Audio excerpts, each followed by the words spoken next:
In this video I'm going to show you how to block or unblock someone on Snapchat. That is quite simple and easy to do, so let's begin.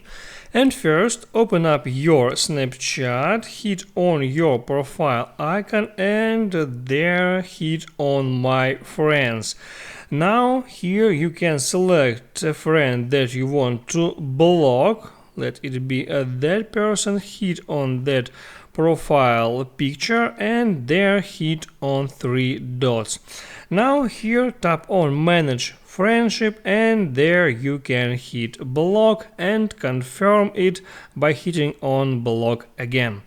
Now that person is blocked and let me show you how to unblock that person or somebody that you blocked before. For that, open up your profile, hit on your gear icon and there scroll to the very bottom until you find blocked, hit on that and there will be all the persons that you blocked before and you can unblock them by hitting on that cross icon and confirming that action.